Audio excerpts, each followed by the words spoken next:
Good evening, everybody. We're back after a hiatus of almost 2 months. New Jersey Revolution Radio is back live streaming. This is Brian Powers. I am here at New Jersey Revolution Radio Studios North, and it's nice to be back. It's really exciting. I hope those of you that miss us are back, but I'm also hoping we got a lot of new people. Given what's going on in the world today, we can't imagine that people aren't taking notice of us for the first time, and we're happy to have all our newcomers. We have been out at protests. I personally have been out on a lot of protests over the last few weeks, as I know many of my comrades have. When we took our hiatus a couple months ago, it was certainly a lot of expectations. I knew we were coming back. I didn't know how long exactly we would be gone, but I certainly didn't think we would be coming back in what is, in my opinion, one of the biggest civil uprisings. And I heard a lot of comparisons to the civil rights movement. I quite honestly think there's more activity than there was during the civil rights movement at a single time. And so, my kind of perspective goes back to the train strikes of 1875. There were open battles and warfare, unlike what we're seeing now, which is for the most part, peaceful protest. But the heat of the battles and the passion behind them has certainly made it a historical time. For those of you that are new to the program, New Jersey Revolution Radio has been around for about 2 years, and we have reported on anti-racist, anti-capitalist work. Our theme is art and activism, because we believe that art and activism can be combined to create solutions to big problems. And I personally, and I know all of us at New Jersey Revolution Radio, believed for a long time that we've had some big problems that have not been addressed by the establishment, that have not been addressed by our current politics, our current economic system. And there's a lot of issues that go into that. So on a weekly basis, we do try to get together, myself, my comrades from all over the state who spend time and energy out of pretty much the goodness of their hearts on causes they have great passion about, and we try to bring them here to you on New Jersey Revolution Radio Live. I want to welcome a new comrade to our staff, which I'm very excited to have. Leah, how are you? Hi, Leah. Hi, I'm good. I'm excited to be here. So let me introduce you really quickly, because Leah's not new to New Jersey Revolution Radio. She's been writing. She was an intern at Wine, Women, and Revolution for the past. How long were you doing? It was just a semester? Yeah, just a semester. So around 5 months now, I guess. Yeah. So, and Wine, Women, and Revolution, our sister program here at New Jersey Revolution Radio. My business partner and comrade, Heather Warburton, does a bi-weekly show where she interviews somebody in depth. A recent show, pretty controversial one, especially for those of us on the left, regarding nuclear energy and its use and its place in our clean energy future. Something I don't agree with, but we don't all agree here on the left. It's not a monolith. So, Leah, made such a great impression working on that, and I said, we're retooling the show. We certainly could use somebody with your skills. So I now have an assistant producer. I believe that's your title, right? Assistant producer. Do we add communications in there as well, too? Right? We added marketing. Marketing. That's right. Yeah. That's marketing, because she's helping us not only write for the show, but she's also helping us get the word out there. How you doing, Leah? Tell us about yourself. Good. Tell us what you're doing here. So, as we said, I've been writing for NJRR for a while now, and since I graduated college with a degree in communications and cannabis studies, I've been promoted here at NJRR, so I'm very happy.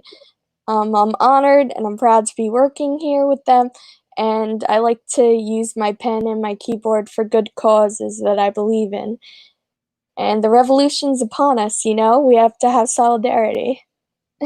That's true. She's a fantastic writer, and you're going to see the show get better and better every week. We've only worked together in a couple of meetings, but you've made a great impression on New Jersey Revolution Radio Live, just like you did with Wine, Women, and Revolution. So welcome aboard. Appreciate having you here. I don't see Kim on screen. Kim's supposed to be joining us in a minute, but we'll talk to you, Leah. I'll be demanding that you post links very shortly. All right. So cool. Thanks. So Kim is supposed to be on this live stream with us, but I don't see her. Either her camera's off or whatever right now, but she's from the Green Party. We will pop Christian in then in that case, and he wasn't supposed to be here yet. We needed a co-host. So what's up, brother? How you doing, Brian? Doing okay. So we wanted to start off, about some serious matters. I've been to the protests over the last few weeks. I've been to 3. I was in Red Bank yesterday with my wife. Okay, yeah, I was in Asbury Park where I streamed, and I streamed all these. So if you scroll back on New Jersey Revolution Radio on the Facebook or wherever, you can take a look and see our streams from Asbury Park, Clark, New Jersey, and Woodbridge. I attended all three of those. And there was a difference between all three of them. There was definitely a difference in the mood and the planning and how it went. And the difference to me was police presence. It was how the police treated the protesters and how, and Asbury Park and Ocean County in general is just out of control. I don't know what the fuck is wrong with these people down there. But the police officers basically, if you look at the live stream, it came in out of nowhere, man. I mean, we were down there earlier. I'm streaming the protest. We've got Tom Violet, is out there. Some great speeches. We did have a Black Lives Matter activist get a bullhorn over the Democratic Party speaker that was insisting that elections were the solution to all this. So there was definitely some people. When I got down there, it was kind of after I was there a little late, and the police were taking pictures with people. People were holding signs with cops, and they were, there wasn't heavy. There were a lot of cops. I say there were a lot more than necessary, if you say, but they weren't like penning them in, and it was just the body language was cool. So I left. I kind of honestly was like, okay, this is cool. And I saw some marching. I kind of was like, all right, the reporting was done, and there was still a lot of people there. I will say that, but it did feel somewhat friendly. And then as I'm leaving, I got back to my car. I had to charge my battery too. And so my battery's not. And as I'm leaving, I hear it's just blaring sirens from out of nowhere. Parades of cop cars coming in, flooding the place out of nowhere. It was an invasion. It felt like I was in the middle of an invasion. Now, if you're sitting in the protest, you don't know any of this is going on. If you're sitting in the middle of the parking lot, in the middle of the street or whatever, holding a sign, chanting, or whatever, you have no idea. No idea. That 100, I don't know how many. Then I started asking the cops, what's going on? Who's in charge here? All right. And I was yelling at them and calling them pigs, but deservedly so, quite honestly. But then I said, I'm curious as to what the fuck is going on. Who's in charge? The one cop tells me he's from Neptune, so he has no idea. Oh, good. So you just showed up with a gun and figured you shoot somebody if something happens. Good plan, cops. Good fucking plan. Never without fail, a white woman got in to defend the cops and insisted I was starting trouble with them. Yeah, there's always one.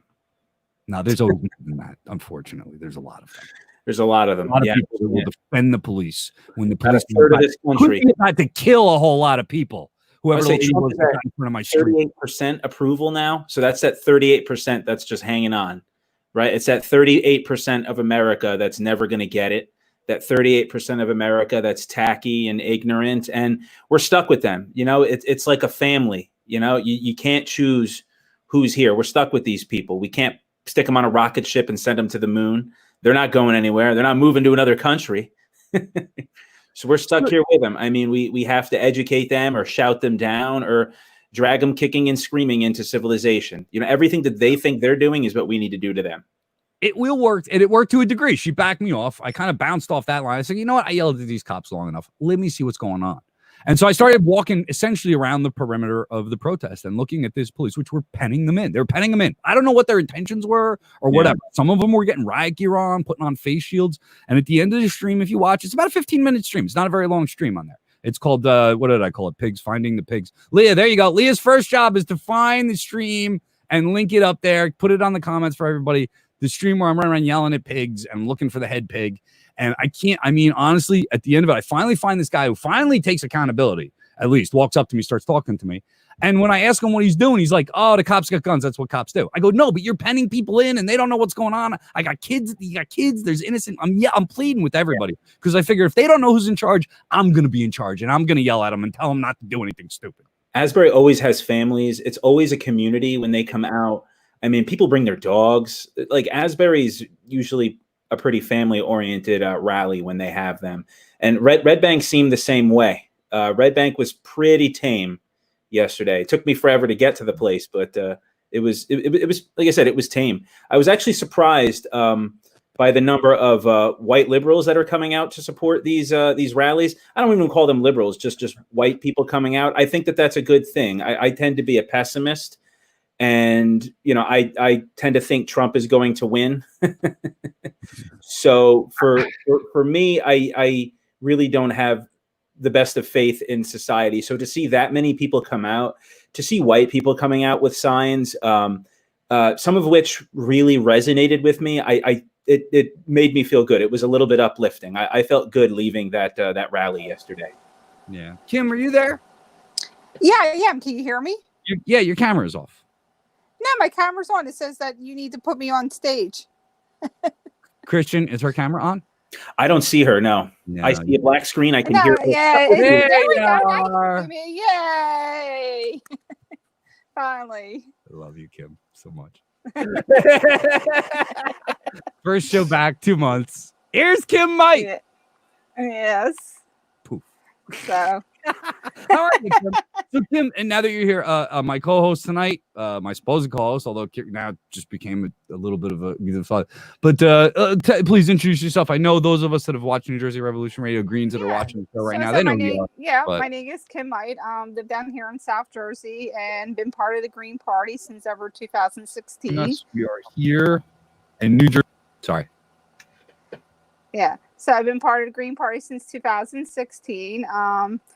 When I gave hope over the Democratic Party, which I wasn't too thrilled about with, and anyways it was, but became a Green and love the values, and hopefully we can, grow the party or grow the left, which we really need to do. We really need to unite the left in one way or another, especially with everything that's been going on, because we know the Democrats ain't going to save us.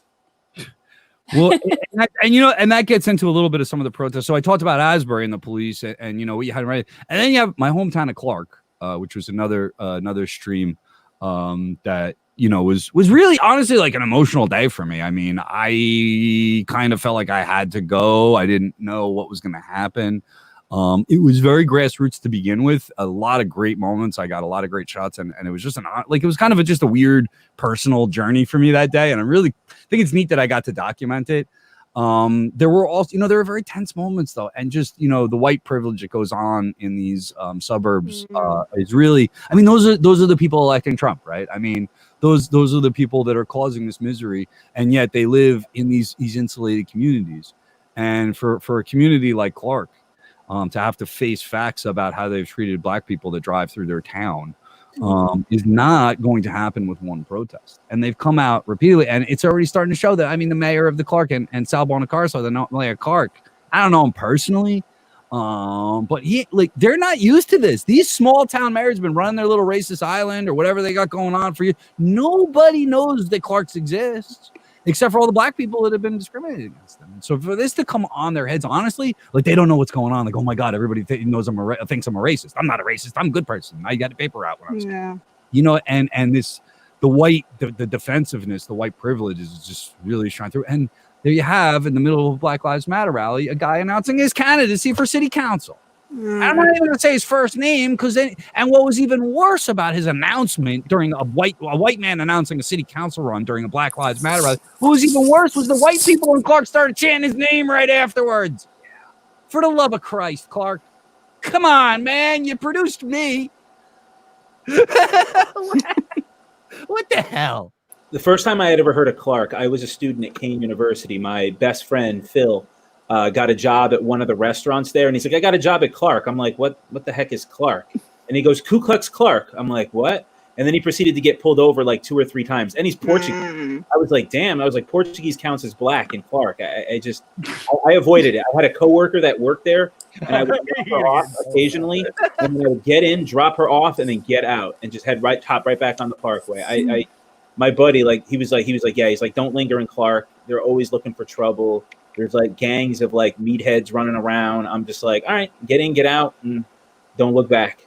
And the PR point, and this is the thing, like you see the police chief put out the stats. They don't have too many police brutality statistics from the use of force reports. Yeah, so you don't report it or whatever. I mean, listen, I grew up in that town. You ain't putting out enough PR to tell me that it ain't a racist ass town. And that goes for a lot of these towns. And I think, when you think about the political dynamics, right? If you have a white town designed by redlining back in the 50s and 60s, Levitt towns, that kind of stuff, right?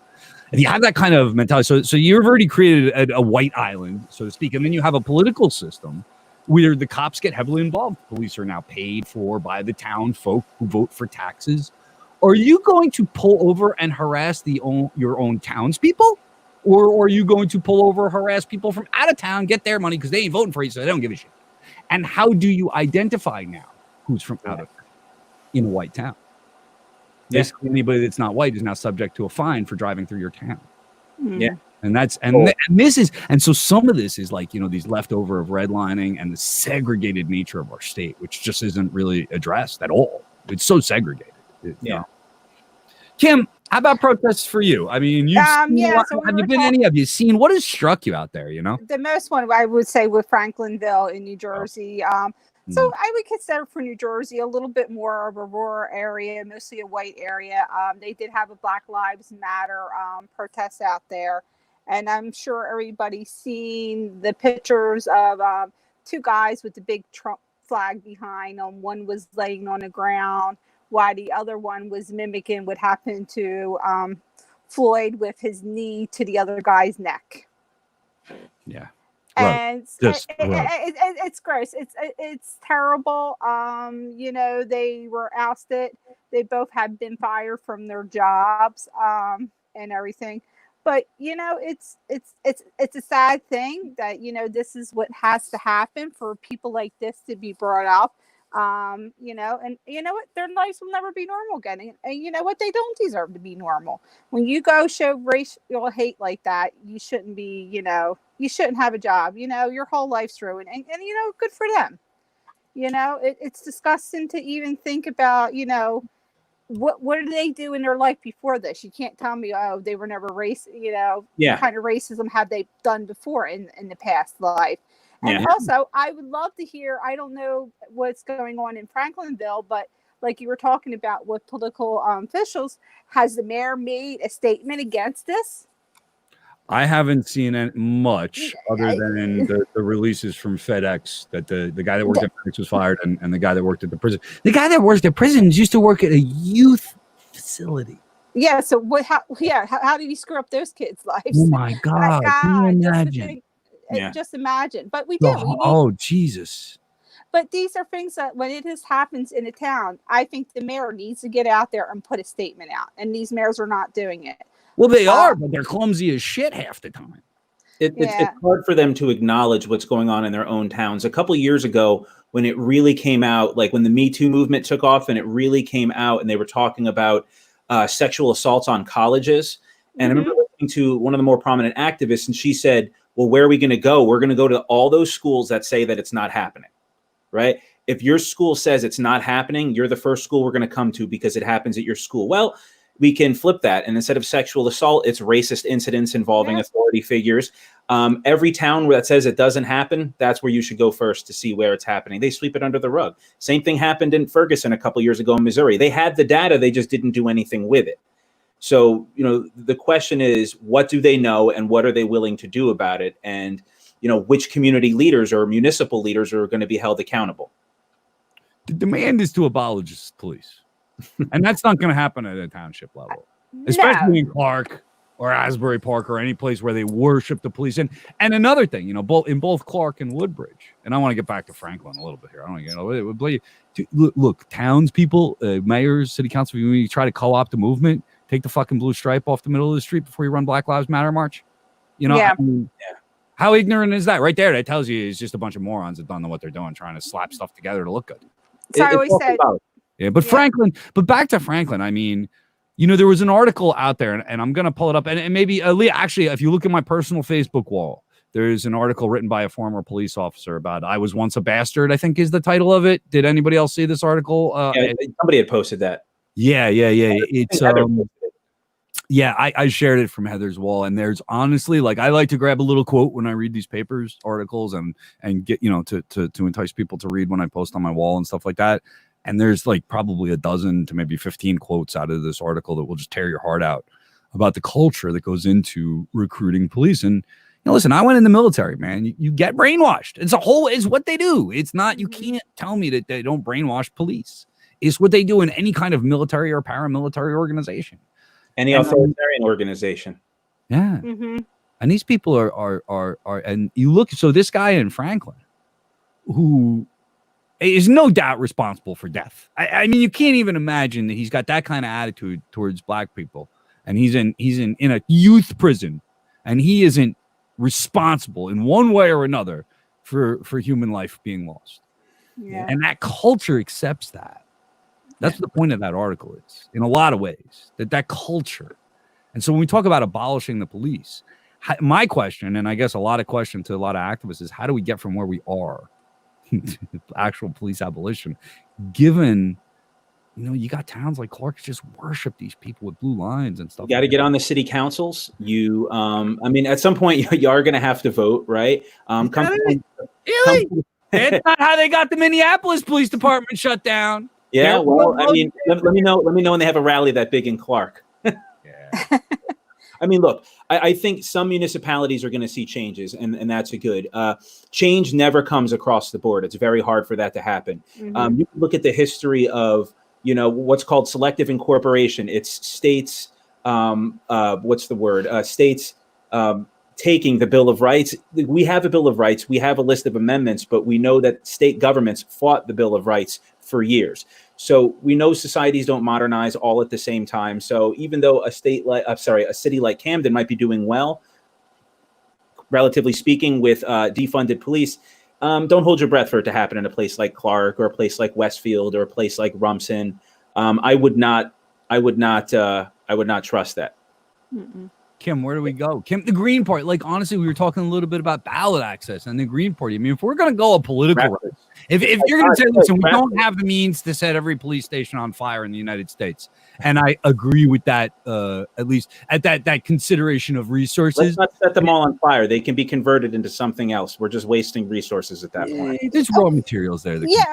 I'm just saying it's not. Listen, let's just not get it. But Kim, from now, you are involved. I am involved. For full disclosure, I'm the national organizer for the Howie Hawkins campaign, Green Party candidate for president. He hasn't secured the nomination yet, but we're feeling confident. So probably Howie's going to be running for president. We know the kind of resources we get as third parties. We know what we're trying to do is rooted in police abolition and ecology and stuff. Kim, we need 36,000 signatures in the time of COVID to get on the ballot in Arizona. That's crazy. What's it like trying to push? Tell our audience, what's it been like trying to push forward? It's very hard because you're trying to get electronic signatures, and it's hard because you can send things out to people, but it's not the same as going out there, face to face to get people to sign. You're more likely to get more signatures that way. And unfortunately, this COVID is pushing third parties back, and we need a voice. We need to have something besides Democrats, Republicans. We can't be just a two-party system where we're voting for the lesser of two evils. And it's not just Greens, it's socialist parties. There's a lot of different leftist parties out there that need to have a voice. Yeah. And and I think these are the people that wind up pushing, Democrats more to the left. I mean, we need somebody to go in there and have some kind of police reform. Nobody in Congress or in the Senate, I don't think, has ever put a bill out there. And we've been dealing this since Obama. I mean, it's been going on for years, but I think the killing of unarmed Black men has, intensified during Obama, and still nothing has changed. Yeah. I mean, people talk about abolishing the police, but we need to go in these communities. Like someone said, I read an article that I posted on my Facebook page that it needs to be how we go in these communities. We need jobs in these communities.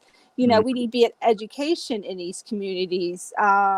If you go in some areas like in Camden and Newark, it's, the kids go from, it's from school to prison. School to prison pipeline. Exactly. I see it. Even in suburban communities, I got cops walking around in flak jackets patrolling an elementary school. Exactly. That's another thing. Why do we feel safe? Why do we need? I don't know why. School? I don't feel safe with a dude walking around with a gun. I just don't. It just doesn't make me feel safer. Maybe I'm crazy. According to the world, I'm crazy. So. No. I mean, really, no kid should go to school to see a police officer with with a gun. No. I don't need it. But I look, we got it. We're going to have a commercial break here now because we still have commercials every once in a while on New Jersey Revolution Radio. Although I will admit that I did not do a lot of sponsoring, wrangling, and things like that. So just so you know, at New Jersey Revolution Radio, when I play this music in the background, right, it means that Christian's going to smile, sip his coffee, and get ready to tell us what's going on around the world. But it also means I'm going to read sponsors and commercial stuff. So I got a sponsorship. You can go to www.njrevolutionradio.com and click on the Commizon link. You can buy a book called No More Measles, which I just had a copy of, and I lost just before the show. Oh, there it is. See, I put my notebook on top of it. No More Measles. This book is written by Lori Endicott Thomas. You can look her up, see her on our website. She's done at least 3 or 4 interviews with us. Combined with our man right here and conspiracy theory expert, Christian Perez, and Lori Endicott Thomas, we've been talking about vaccines. We've been talking about all kinds of lunatic conspiracy theories. We've been talking about all kinds of stuff going back a couple of years now. I want to thank Lori. Check out this book. You can go to Commizon.com and buy it. I also want to recommend people look up the August Agency. Accounting for the Independence. The August Agency looks at our money here in New Jersey Revolution Radio. We don't have a lot of money. And what little money we have, we barely pay attention to because we're communists and we hate money.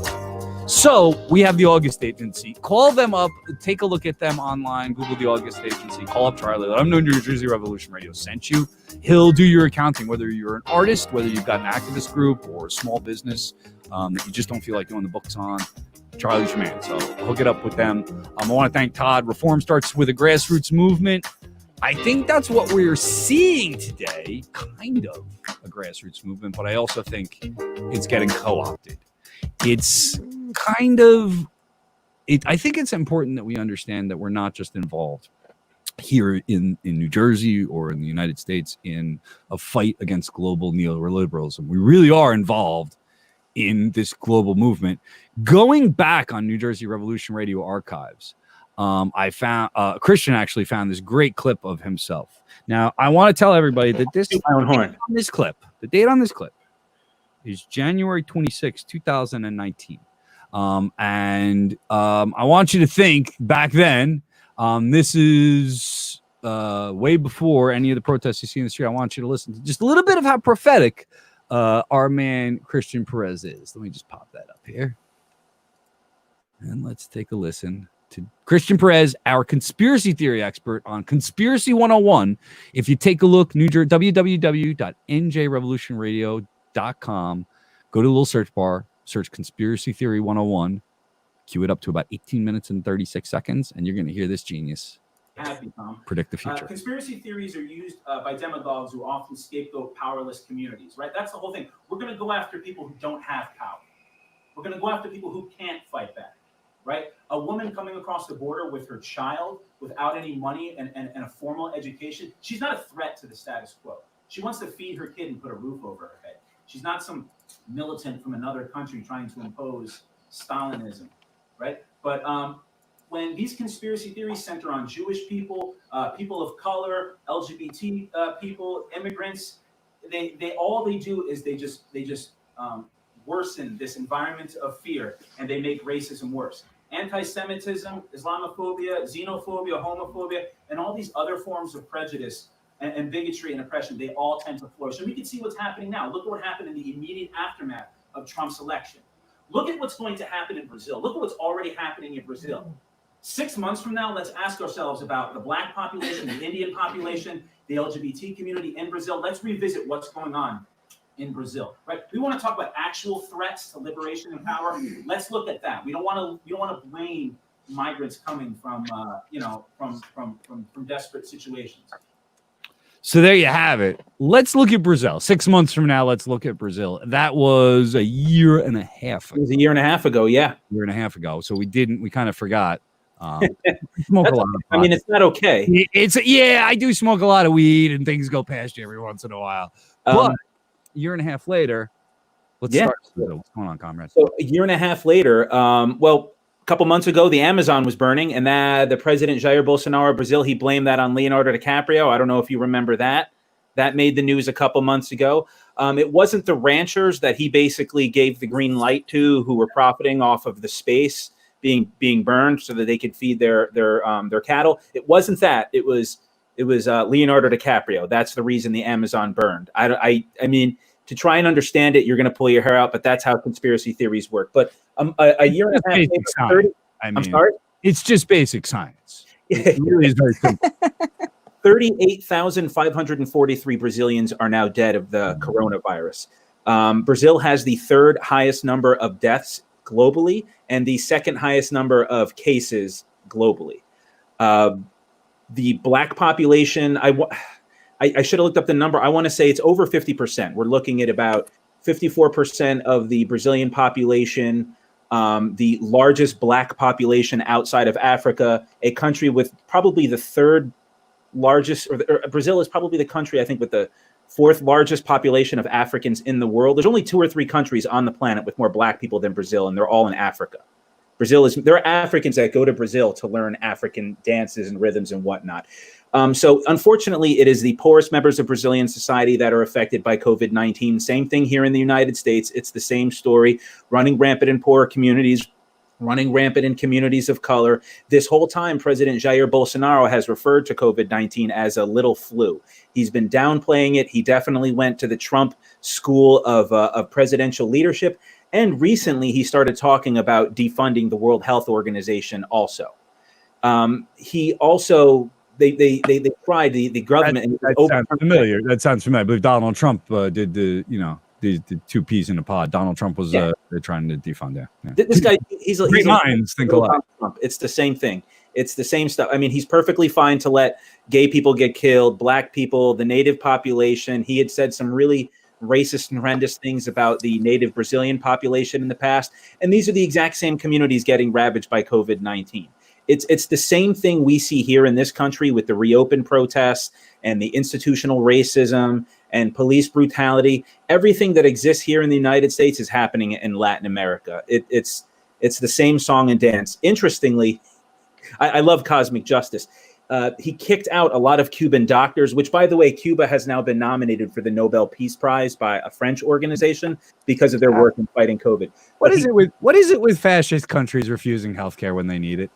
Well, the crazy thing is they kicked out like 5,000 to 10,000 doctors, calling them spies, and then a couple weeks later they were begging for them to come back. Crazy, because they realized that it was out of control. Yeah, but he has had some resistance, from what I understand. The Ministry of Health. I mean, so for instance, now he actually said, "I'm not going to publish the numbers anymore. The numbers are bad. So we're just not going to put them in." He stopped publishing the numbers, and then today, the Supreme Court of Brazil basically said, "No, you have to release those numbers. You can't hide it." So he was just going to sweep it under the rug. This is how institutional racism. This is how violence works. When you look at Ferguson, when you look at a place like Clark, they just take uncomfortable information and they sweep it under the rug because it doesn't fit their narrative, right? The narrative is that this virus is weak, that it's only going to affect lazy people, sick people, a small amount of people, and so on and so forth. Now they're looking at almost 40,000 dead. In the United States, we have over 100,000 people dead. This is anything but a game. This is anything but a joke. And this is anything but something. This is not something to be laughed at. And unfortunately, there's that 40%, 38% of this country that doesn't get it and doesn't seem to ever want to get it. Yeah, that's terrible. So looking at South America, it's been, I mean, that's been a looming disaster. It's kind of been able to be predicted. In Europe, in Greece, in Italy, and on the other side of the Atlantic, do we have anything going on over there? How is COVID as far as, the curve? Are they staying below it, or are they spiking? Well, I mean, each country's responding differently. I know Sweden decided not to shut down at all, and they're facing some serious consequences. Britain has, I believe, the second highest number of cases in the world after the United States. They are they're one of the world leaders in getting COVID-19. But what I'm more interested in is, you see a lot of the anti-imperialist protests, how Black Lives Matter has manifested differently in Europe as anti-colonial, anti-imperialist protests. On one hand, that's a good thing. In Eastern Europe, in a place like Russia, or in this instance, Hungary, you have a president that is using COVID-19 as a Trojan horse to clamp down on human rights. So immigrants, the LGBT community, political dissidents have all been targeted by the government in Hungary. The guy's name is Orban. He's the current president. So he's the president. His political party has 2/3 of the Senate, and they own, and he and his allies own 90% of all media in that country. That media also routinely calls for the arrest and attacks on journalists in that country. So in some parts of the world, the left is struggling and to fight the virus, and other parts, the right is just completely clamping down. Same thing in Bolivia, right? There were supposed to be elections in May. They got pushed back to November.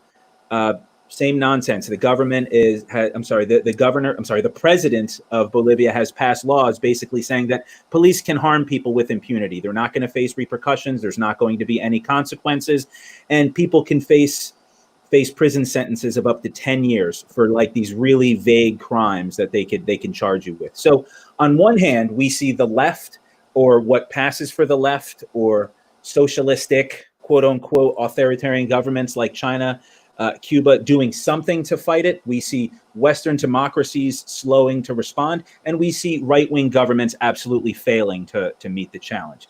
2020 is pulling everyone's mask off. I mean, whether it's the Democrats and their murder of the Me Too movement, whether it's the Democrats and their blind support for someone like Joe Biden, whether it's all the racists coming out of the woodwork, 2020 has revealed everyone for who they truly are. I'd say that's a pretty heavy statement, man. Especially when we're seeing what we're seeing out there. There's a lot of similarities, and that's the thing. And I remember back to Ferguson, and even prior, going back to Occupy, and even Wisconsin, international ties with Palestinian solidarity. Yeah. The Egyptian revolutionary solidarity. Remember during the Egyptian revolution, we were seeing signs wishing solidarity to Wisconsin workers. And I saw on the news today, there was a Palestinian artist who painted a mural of George Floyd in the West Bank. I mean, the solidarity is there. The good people are out there. And I'm a pessimist. I tend to get depressed a lot, and I tend to spread a lot of the bad news. But there are good people doing good work out there. There are people in places like Bolivia, in places like Brazil, in places like Hungary that are literally putting their lives on the line to do what's right. On top of the virus, they have to deal with the most repressive of governments. And, sometimes it's okay to take a step back and just applaud some of these nameless heroes. It's a good thing. And we don't always want to get caught up on the negativity all the time. No, I've been trying to stay positive. I'll be honest with you. That's been a personal struggle of mine. Like, you even, looking at the live streams, I kind of start off with that. It kind of sucks almost every time. But we need to be honest about what's going on. Thank God for the activists that brought me up, though. The spirit of some of these protests, while it's being portrayed, and even we talk about all these negative, implications, and it's serious business. We're fighting death. We're fighting fascism. Yeah. But you can have some fun at them too. I think we got to remember that, we do some chanting and we walk around the parking lot, and it's inspiring to hear people with struggle speak out. So I guess that's a hard things to focus on. But it's nice. The song "Dancing in the Streets," right? Right, Kim. Have you had any fun at all out there with some of these protests? I mean, there has been some drumming and stuff. I've heard some good stories. I think one of my best stories was I didn't get to go to Philadelphia on the day I wanted to, but I like the idea that finally Frank Rizzo is now down. Yeah, absolutely. Tell our audience, for those we may have nationwide tonight. We really got some good viewers. I'm looking at the numbers. So tell people who the bastard Frank Rizzo is and why he's coming down. It's such a wonderful thing. Frank Rizzo was during the 70s, 80s. He was commissioner of the police department in Philadelphia, and then he was also mayor of Philadelphia. A lot of people who I would say probably a little bit were racist and stuff like that liked Frank Rizzo because he was tough on crime, which literally meant that he was not very supportive of. I'm sure he did a lot of translation brutality against people of color, but of course back in those days we didn't have the smartphone where we can all be videotaping. He was known to raid gay bars. He also was known to, they wanted to build a housing project in a white neighborhood, which he sort of didn't let go through. People been mad at the statue before.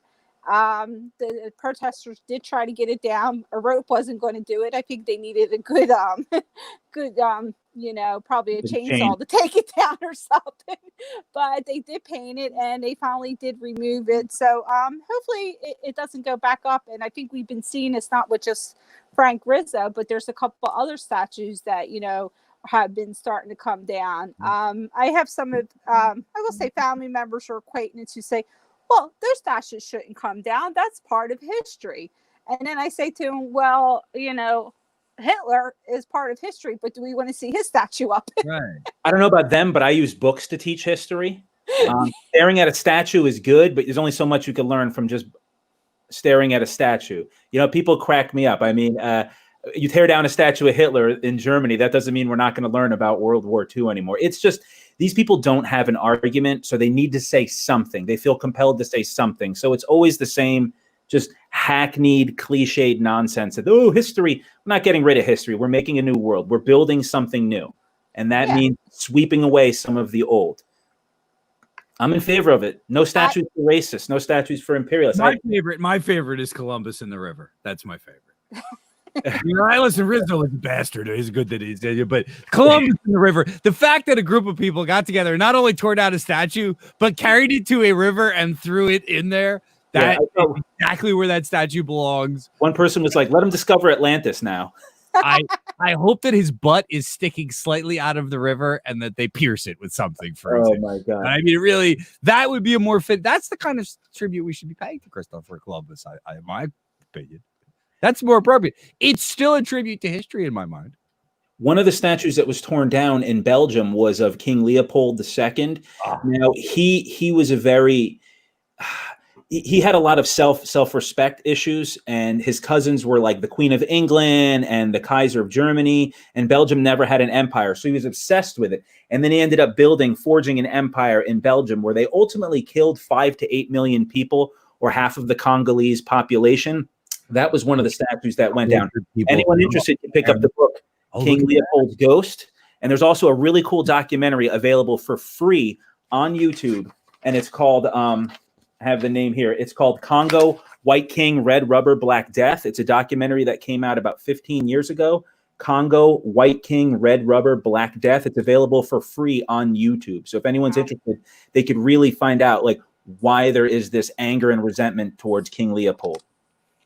Yeah, I mean his if you look this guy, I mean he's they've made a few news programs. I've seen some YouTube videos on this guy. I mean, what a disgusting. They used to cut off hands. Yeah. They would literally, like, you would have to go. There were people whose jobs was to go out and find hands because hands were being marketed and sold. Yeah, I mean, if you were a parent and you didn't work, I mean, the Spanish Columbus did the exact same thing. Yeah. If you didn't produce enough, they would grab one of your children and then cut their hand off and then make you wear it around your neck, or make the kid wear it around their neck.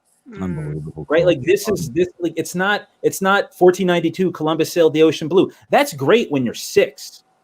When you're an adult, it's time to be serious about the real world and ask the tough questions. And, you know, Columbus, it's like, how do you discover something? And there's already like multitudes of civilizations there, hundreds of thousands of people, and you discover it. It's, you know, part of this narrative, part of this lie that we tell ourselves. And you could go out there and you'll find a million people who really will give you that oatmeal Columbus crap. These are the same people who still believe George Washington never told a lie. People really believe that stuff. I remember, like, third grade, the indoctrination that I went to, and does anybody remember being told that communists couldn't buy blue jeans? Yeah. Yes. I mean, the ridiculous, like the propaganda, and we don't realize how thick it is. We really don't. And why, you know, and as you grow up, you know, now you just start questioning everything. And now, where does the truth therein lie? When we hear about the crimes committed by Stalin and the crimes committed by, you know, communist dictators, and I see people talking about the bloodbath that Vladimir Lenin caused. Yeah.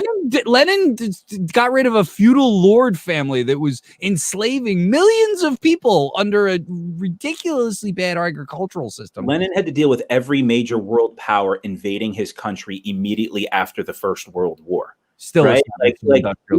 We don't touch the Russian war here. Russia never forgot that. Russia never forgot that we invaded their country when they had a revolution. They don't teach that here, so Americans are oblivious to it. But whether it's the Philippines, whether it's Russia, there are histories that we don't teach here that other people are very much aware of, and they resent us for it. And Americans like just naively don't understand. And it's like, well, why do they hate us? Because you support bad policies, because you support bad politicians, and so on and so forth. Yeah. None of this, I always say, none of this is hard. It's not hard. We make life hard. We make politics hard. You think? I mean, they are complicated matters, but some of this stuff is easy. I mean, you know, like police killing black people is wrong, but we're having a hard time with that. We're having a hard time with that, and that's reflective of a society that's been indoctrinated since birth. since public education, through public education, through everything, all these systems. And that's why, I just don't know when you say, people got to get involved. And listen, here I am running, a political campaign, a presidential political campaign as part of my livelihood right now. But I even as part of that, I'm saying that elections are not the answer. It seems to me that elections made by a country full of racist idiots is really no good. We're just we've already got President Camacho. We've already got idiocracy going on. We can't run we can't run any functioning government at this point because we're just so far gone as a country. Sometimes I worry, and I worry about how we kind of collect this up and get it going in the right direction. I don't know. I mean, it takes, I always tell my students, I say voting is good, but voting is literally other than nothing, voting is the least you can do, because once a year you pull a lever, right? But joining political parties, getting on campaigns, canvassing, watching programs like New Jersey Revolution Radio, having study groups. I mean, there are a number of things you can do to get involved in a democracy. If you're voting, I think that that's a good thing, right? I teach political science. I think people should be voting, but you need to have a larger perspective of what's necessary to change society. Voting is good, but you need that grassroots support. Exactly. You need people on the bottom, because if it's a two-way street. You need leadership, and then you need the masses who are willing to meet that kind of leadership. The problem is we just don't have the leadership in this country. When Joe Biden's solution to Trump's violence is shoot protesters in the leg, it's like, you're not helping, guy. You're not. That's your lesser of two evils right there, right? Yeah, you're not helping, guy. That's our lesser of two evils. I mean, it is what it is. I really wish you could hang out more. We actually ran out of time. We did a whole show already. That's awesome. Isn't that amazing? Kim. Yes. Plug stuff. Where can we find Kim? What's going on with the Green Party? What's up? How can we find Kim Mite out there in the world over the next So week? right now we're trying to really get Madeline Hoffman, who's running for Senate, on about trying to collect signatures, and also we're trying to get our signatures done for Hallie Hawkins. So that's our main focus right now, is to get those signatures and get them on the ballot, so people have an option besides red or blue. It's hard out there, and so those of you that weren't listening earlier, the getting signatures is not as easy as it used to be. You got to find stuff online. I think that'll help these third parties, because a lot of the signatures are allowed online, but we might have to hit the bricks. So if you can and you're listening and you haven't signed these petitions yet for Green Party candidates, go to gpnj.org. Can they find it on the website? You can look Hoffman for Senate. I believe she should have a page where you can do that, and I believe also Hallie Hawkins probably has a page for Hallie Hawkins, New Jersey. Also should have a page on the Facebook. Yep, HallieHawkins.us is the website. Yeah, and I think Madeline's is Hoffman for U.S. Senate. Cool, Christian. Yeah, I just got Modernity. I don't even think we mentioned your podcast, Modernity. Yeah, I kind of came blazing in there. It's there in the name, but it is a podcast for those listening. Christian Perez from Modernity and Absurdity Podcast. What you got, brother? Yeah, so really quick, I just want to get a cheap plug-in. So this Tuesday, I'm going to be offering a class. It's $19 through Brookdale Community College. It's called Conspiracy Theories and Exploration. It's going to be this Tuesday, June 16th. 2 to 3:30 p.m. It's $19. If you're interested, Conspiracy Theories and Exploration, you can call 732-224-2315, or you can email cps@brookdalecc.edu. And it's going to be a 90-minute class. I'm going to talk about conspiracy theories. The more, the merrier. I would love people to turn out. And like I said, it's only $19, so check it out. Yeah. All right. Leah is in studio. I'll send her in real quick so she can wave goodbye to everybody. All right. Leah, let's see. Where is she? Can she come in? I can't get her in. What's going on? Oh, I see what I'm doing wrong. Here we go. I'm clicking the wrong button. There's Leah. Leah, did you show your first show? How did we do? We did great. You're not going to quit. Yeah. No. My family was watching. They loved it. Great. You did a great job. Everybody did a great job. We will see you all soon. Thank you very much for joining us on New Jersey Revolution Radio Live. We come to you every week. We stream live on Twitter, on YouTube, on Facebook. We do podcasts. You can support us on Patreon, Venmo, all that stuff. Go to www.njrevolutionradio.com/donate. If you give a few bucks every month, we can get more done. I promise you. We really love what we do here, but we need you to support us. So until next week, when we see you again. This is Brian Powers, and I want to remind everybody that the police can quit their jobs. Keep that in mind when you're out there. Have a good night, everybody.